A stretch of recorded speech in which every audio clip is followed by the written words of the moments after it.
Baik, selamat pagi, siang, maupun sore semuanya. Di sini saya sebelumnya izin bertanya kepada rekan-rekan semua yang telah menonton video ini. Apakah kalian pernah berpikir apa yang membuat manusia berbeda dari makhluk lainnya? Ya, tentu setiap manusia memiliki kreativitas dan kemampuan masing-masing dalam menciptakan suatu hal untuk menjadikan sebuah itu unik.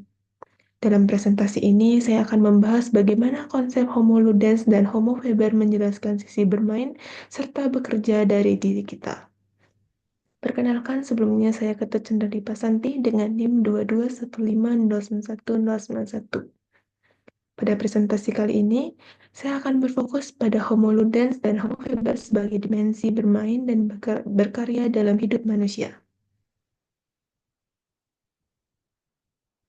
Oke, untuk yang pertama, apa sih yang dimaksud dengan Homo ludens dan Homo faber?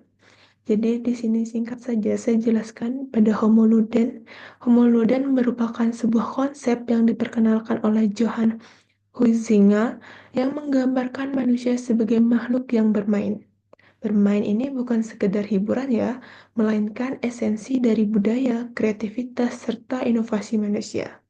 Permainan mencerminkan ekspresi bebas yang membentuk cara manusia memahami dan menciptakan dunia. Sedangkan Homo faber merupakan kata ini berasal dari filosofi Romawi. Ini menggambarkan manusia sebagai makhluk yang bekerja atau menciptakan. Homo faber ini mewakili kemampuan manusia untuk memanipulasi alam dan menghasilkan sesuatu melalui kecakapan teknis atau kerja. Jadi dapat disimpulkan bahwa eh, kedua Homo ludens serta Homo faber ini merupakan dua sisi yang saling melengkapi dalam esensi manusia. Yang satu menekankan kreativitas, sementara yang lain berfokus pada produktivitas. Lalu yang kedua, yaitu pandangan terkait kecenderungan bermain sebagai manusia.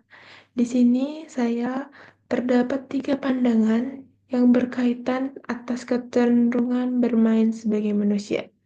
Yang pertama, membantu manusia memahami kompleksitas dunia melalui simulasi dan eksperimen. Lalu yang kedua, menghidupkan kreativitas membuat kita mampu menemukan solusi inovatif untuk masalah. Serta yang terakhir yaitu mengajarkan empati, kerjasama, serta dinamika sosial melalui interaksi kelompok.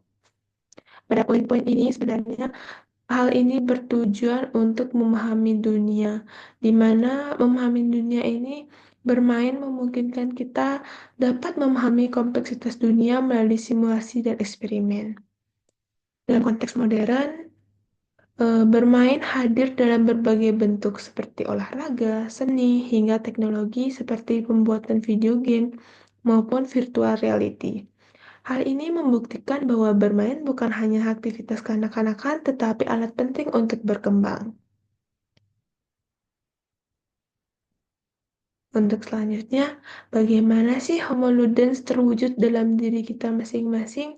Berikut merupakan pengalaman pribadi saya sebagai Homo ludens. Yang pertama, mencari makna melalui kreativitas. Hal ini saya nikmati dengan cara menulis. Saya suka menulis berbagai hal yang saya lalui.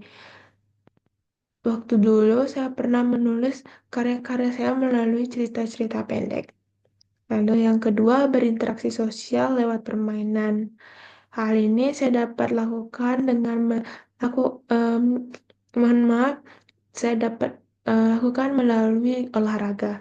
Saya belajar strategi dan cara kerjasama pada olahraga yang saya mainkan, khususnya pada permainan bulu tangkis.